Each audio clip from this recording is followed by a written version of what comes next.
Hello বন্ধুরা, লকডাউনের জেরে ক্রিকেট বন্ধ। এমনিতেই জাতীয় দলের ক্রিকেটাররা সারা বছরই বিভিন্ন দেশ সফর করেন, ফলে পরিবারের সঙ্গে তেমন সময় কাটাতে পারেন না।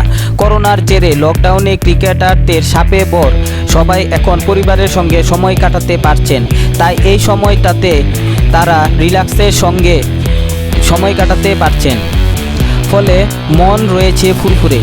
এই যেমন ডেভিড ওয়ার্নার রয়েছেন খোশ মেজাজে, প্রায় দিনই কিছু না কিছু ভিডিও শেয়ার করছেন তিনি।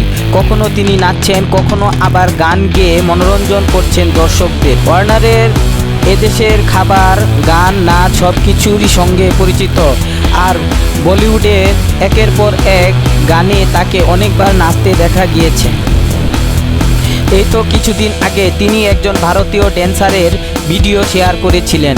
সেই ভারতীয় ড্যান্সারের মতো নাচার চেষ্টা করেছিলেন তিনি, তবে শেষেমেশে তার মতো স্টেপ করতে পারেননি তিনি, তাই হাত জোর করে রনে ভঙ্গ দেন ওয়ার্নার।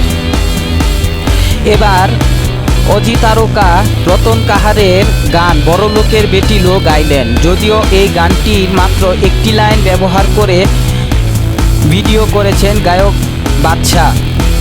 বাদশার সেই গান সুপার ডুপার হিট হয়েছে। জ্যাকুলিন ফার্নান্ডেজের নাচের সঙ্গে বাদশার গান জমজমাট বিনোদন হয়ে উঠেছিল বড়লোকের বেটিলো। ওয়ার্নার সেই গান গাইলেন।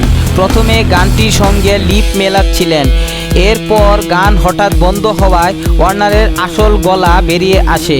তখন তার মেয়ে হেসে কুটোপুটি খায়। চলুন দেখে নেওয়া যাক সেই ভিডিওটি। বড়লোকের বেটি লো, লম্বা লম্বা চুল, এমন মাথায় টিন্ডিলে চাট ভিন্ডিলে লম্বা লম্বা গু আমালে চকল পকলে দে সসুরাল গেন্দা ফুল। ক্রিকেটার ওয়ার্নার কিন্তু বড়লোকের বেটি গানে অভিনয় করেনি, সে বাহুবলী মুভিতে অভিনয় করেছে। চলুন দেখে নেই তার বাহুবলী মুভি টিকটক। అమరేంద్ర బాహుబలి అను నేను అమరేంద్ర బాహుబలి అను నేను